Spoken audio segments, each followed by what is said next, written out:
infectious diseases, research, medicine, health. Welcome to Outbreak News Interviews. And now, broadcasting from the Outbreak News Skylar Studios in beautiful West Central Florida, here is your host, microbiologist and editor of OutbreakNewsToday.com, Robert Harriman. Well, hey everybody, this is Robert, and welcome to today's show. Now, organ donation and transplantation has been a medical miracle in saving lives. However, the number of organs available are not nearly enough. Now, according to United Network for Organ Sharing, or UNOS, more than 113,000 people need a life-saving organ transplant. Donate Life America says another person is added to the waiting list every 10 minutes. And sadly, 22 people die each day because the organ they need is not donated in time. Well, also tagged to organ donation and transplantation is a host of bioethical issues that are constantly debated. And today I want to look at a few of them. Now, on today's show, I am joined by medical ethicist and lawyer and the executive director of Kid You Not Living Organ Donor Fund. Please welcome to the show, Sigrid Fry-Revere JD, PhD. Dr. Fry-Revere, welcome to the show, ma'am. Thank you. I'm glad to be here. Well, let's go ahead and give the audience an idea of how the organ procurement system works in the United States. Usually people know about deceased organ donation. That is when you check it off on your driver's license and they take your organs after you die. And that's a wonderful system, and we prefer, ethicists, that's how organs are retrieved to save lives. But unfortunately, fewer than 1% of the U.S. population dies in a way that their organs can be retrieved. More or less, think of having to die at the hospital on a ventilator. That is usually the type of person who qualifies for organ donation after death. And also, what most people don't know, that around a half, historically, of all organs transplanted come from living donors. So relatives, friends, or even total strangers who donate a kidney or part of a liver to save someone's life. Now, is this how it's done in most of the world? This is how they try to do it in most of the world. Mm-hmm. We really are better at it than anyone else at this point, except for possibly, some people think Iran has managed to solve its kidney shortage by paying donors. So that's living donors who are paid to donate. So they claim not to have a shortage. Just recently, I discovered that the Netherlands has outdone Iran in the number of donors per 10,000 population, living donors, without paying them, but by giving them services. And that's really the system I like. Services meaning lifetime health care, which most Dutch have anyway, but things like covering all their expenses, their lost wages, any babysitting or house-sitting costs they may have. So that way the Dutch, if they donate an organ, can feel secure that they will be taken care of afterwards, which is a little bit of a problem in this country. Right. Yeah, and we're going to touch on that in a little bit concerning compensation. Dr. Fry-Revere, so what you're saying is basically it's a system in the U.S. of altruism, but clearly based on the numbers I said in the intro, it falls way short. Yes, it does. I mean, the deceased organ donor system falls short in some cases because people say no, but I worked with the Washington Regional Transplant Community on their donor review. And I mean, we were taking organs from people in their 90s. We were taking organs from people with cancer if the organ we needed wasn't affected. And there are some people who are afraid of the medical system or for religious reasons don't donate. But it is very, very small. The biggest problem, as I just mentioned, is just that people don't die at the hospital. They don't die under conditions where we can retrieve their organs. So we either need to develop artificial organs or do a better job at living organ donation, because I think we really are doing pretty close to doing the best we can at deceased organ donation. We could do better. You can always do better, but we're pretty close at doing the maximum retrieval that we can. Okay, let's go ahead and dig into your specialty, which is bioethics, and I want to look at some of the bioethical issues surrounding this topic. And first is the definition of death. Of course, the classic definition is your heart stops beating.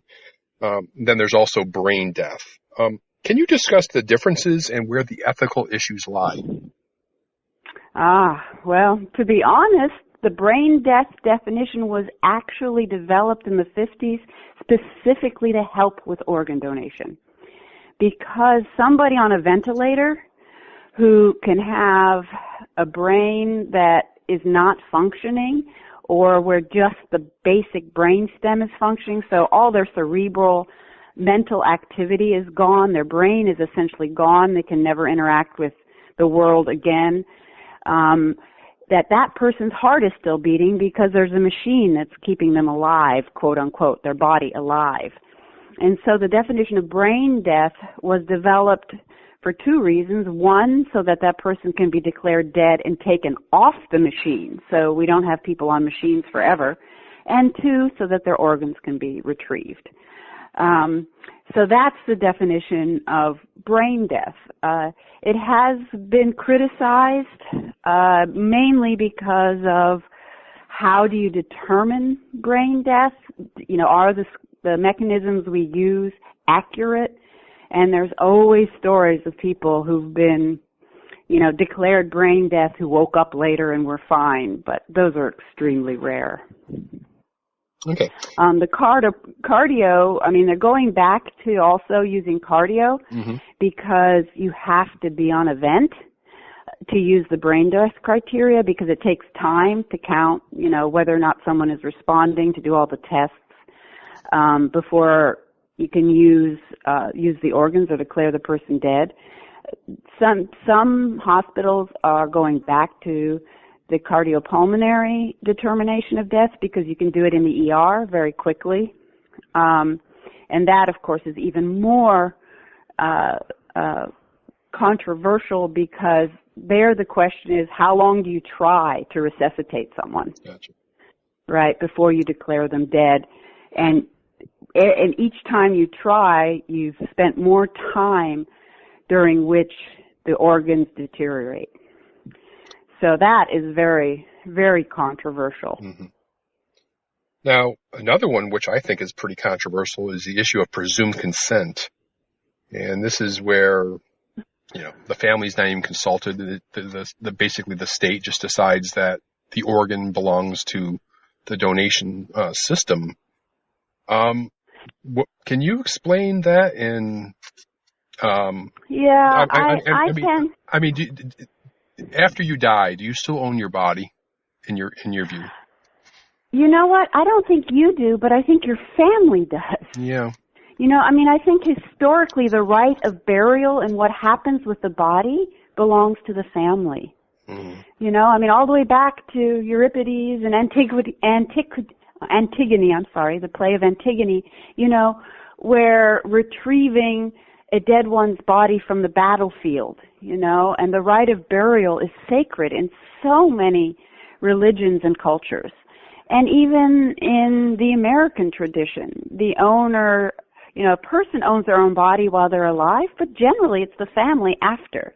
And the person who died has a right in a will to determine how they want their body disposed of. Burial. Do I want to be cremated? Do I want to be buried? Do I want a big ceremony? Who gets my money, right? So traditionally the body has been included in that.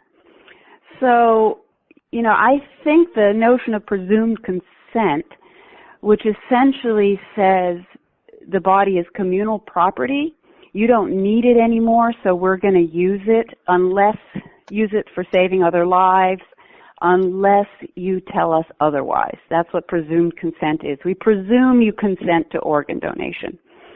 And I think, in principle, it sounds like an okay idea, but polls have shown that Americans really dislike the idea. And in some countries like Singapore, it actually caused revolts, and it caused people to reverse their organ donation designation, and people going out en masse and signing that they didn't want to donate. Switzerland has a really good system, I think, that we should have, which is where your choices are not just yes or no, which is what we have here, but yes, no, or let my family decide. Gotcha. And personally, I like the let my family decide choice that they include that we don't on our driver's license. We just get a yes or no. And with so many people who sort of see it as a personal right, an offense of the, sort of the government taking my body from me after I die against my family's wishes, there's just so many people that rubs the wrong way.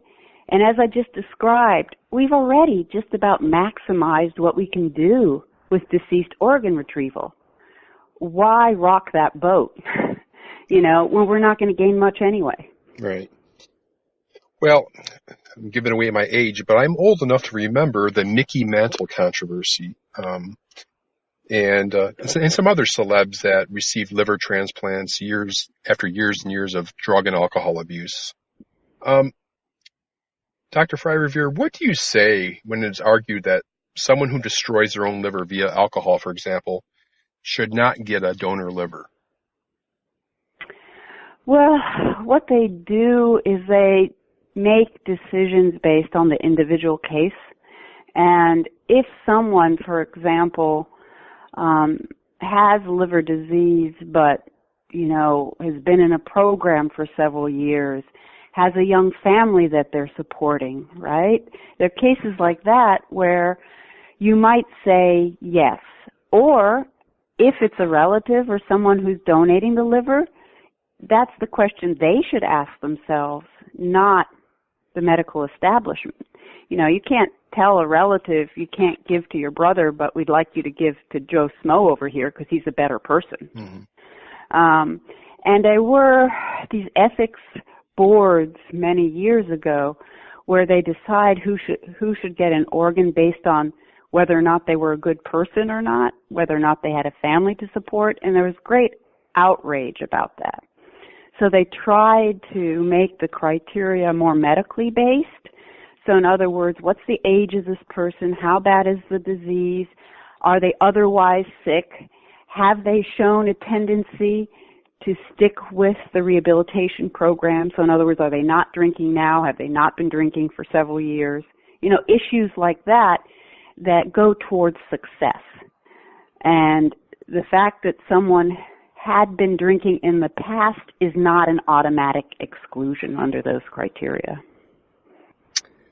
Okay, let's turn to a topic I'm quite interested in, and that's concerning market-based and compensation-based systems. And currently in the United States, of course, it's illegal to sell your organs, but I think there's some good arguments for a market-based or compensation-based system for organs. Where do you stand on the market system?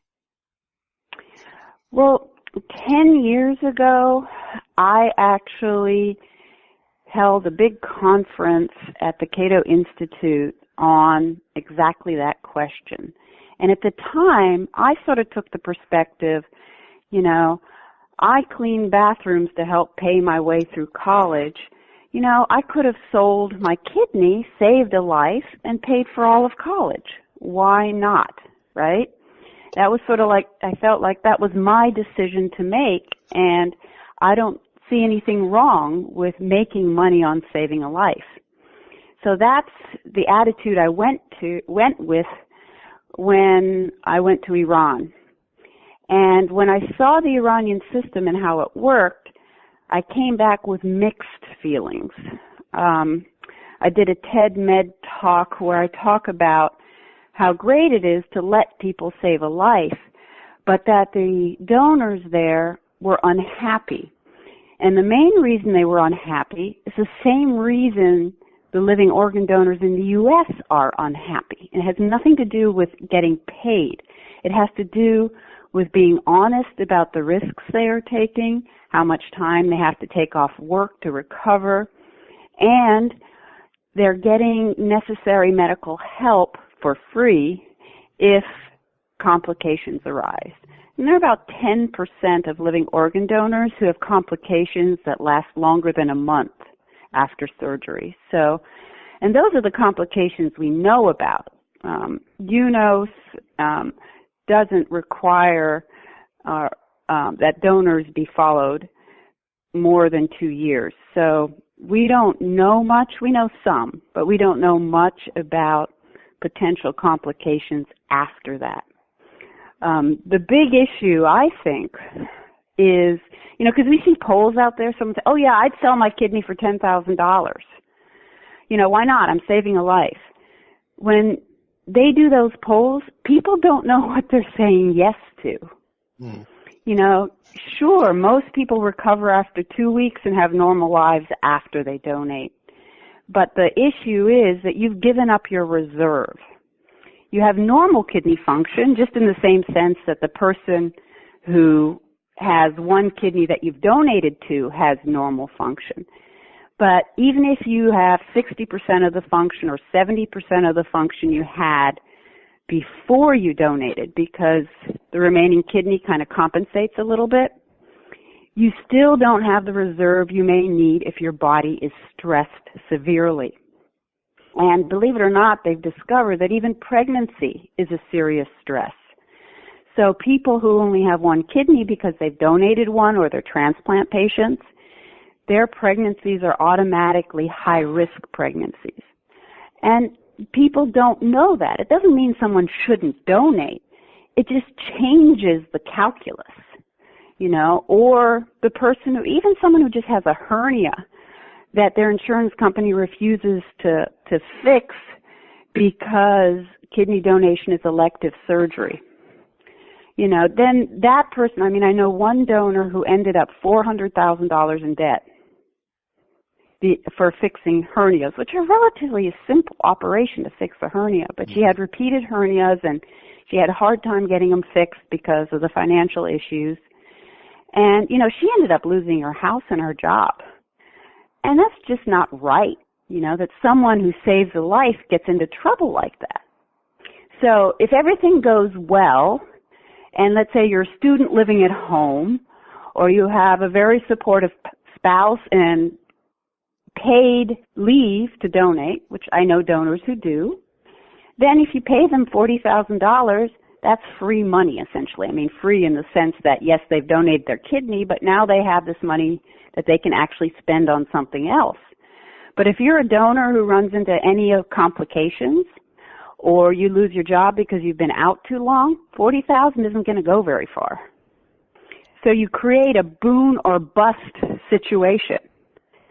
And I don't know how a market can accurately cope with that, because you don't know when you make the deal whether you're going to be a person where that ends up being everything going fine, right? Or you're going to be the person who has complications. And so I personally think what we really need, rather than tempting to people to donate with money, is a system that creates a safety net for donors, like in the Netherlands, right. Where people feel safe about donating to relatives and friends. The charity that I help run, kid you not, helps living organ donors with their lost wages so they can donate. So if someone's going to be out of work for 2-3 weeks, and if longer, we'll help with longer, so that they don't have to worry about their monthly bills. But we can't help them if they run into medical problems. We just don't have the resources to help someone if they need $100,000 for a hernia operation, or something else goes wrong, or if they lose their job. And that's, I think, what discourages many relatives and friends from donating, is once they look into it. And certainly strangers, if they are well informed about the risks they're taking, they think twice. And we've looked into trying to create insurance programs for donors. Can't do it. Every private insurance company we've looked into said, really, does someone want to pay $40,000 for insurance coverage right up front because, lifetime long potential problems. I even know a donor who ended up on dialysis, actually two, who ended up on dialysis after donating. So the risks, and this is not everybody, right? And of that 10% who have problems after donating, it might be an infection that doesn't go away for 2 months. It might be the hernia, which is easily fixed and only costs $20,000 to fix. But still, when people become donors, the risk, we don't know all the risks, and I don't think they're fully assessed as to both the financial and medical risks they are taking. And if they were, if the general public knew these risks, I don't think people would be saying, oh yeah, I'll do it for $10,000. I think there'd be much fewer people who would do that. And, other than buying people some kind of insurance, I don't know how a market would deal with this kind of thing. And like I said, that's the problem that I saw in Iran. And that is that donors said, oh, they told me I could go back to work in 2 weeks, but I'm a bricklayer, I'm a manual laborer. Turned out it was 6 weeks because of heavy lifting. And now I'm seriously in debt because I haven't been able to work or I lost my job, right? So those are the kinds of things that happen in a paid system that I don't think is fair to the donors. Sort of a caveat emptor situation, but, we're an advanced state. We shouldn't be asking people to sacrifice for others and then hanging them out to dry when things go wrong. Yeah, well, I was looking at market-based solutions to solve the shortages, but yeah, you bring up some very interesting points about issues that a lot of people probably don't think about. And you touched on Iran a couple times, and I will put up a link to the TED Talk that you did, and I think it was 2014 on the website when I published the podcast. Is there anything else you'd want to add to what you learned in Iran? You mean about the kidney donation system? Yeah. Well, I was impressed with that combination of altruism and making money at the same time. And, I think people who donate a kidney are heroes of a sort. Think of firefighters. We have both paid and unpaid firefighters, right? And I think that's actually a pretty good analogy, except for, like after 9/11, what benefits and protections do we have for those people when things go wrong, right? I mean, we've debated that. And I think when we talk about living organ donation, simply to say, if we offered $20,000, so many people would step forward. Well, that might be true, but if we're honest about them, if we're honest about the risks they're taking, do you really think people would step forward for $20,000? I don't think so. Not if we're honest with them. Particularly young women. I mean, more women are living organ donors than men. And, I don't know what percentage of them are young women, but, particularly young women who might still want to have a family, I think, you'd have to pay them an awful lot to put their future family at risk. Okay. I would like to go ahead and give you a chance to talk about the organization you're working with now. That's the Kid You Not Living Organ Donor Fund. What can you tell us about that? Well, let me start by saying after my TED Talk, and if you wouldn't mind also putting up a link to my TEDx, because that talks about what I discovered after when I started looking into the Netherlands and things like that. Sure. After my TED Talk, I actually created an organization called the American Living Organ Donor Fund. And I just left them last year because of what I call mission drift. the board became less interested in supporting living organ donors with straight grants and wanted to do research and sponsor conferences and things like that. So, and I think one of the problems there was that I had partnered with someone who was a kidney recipient, and I think recipients look at the issue of what donors' rights differently than donors themselves.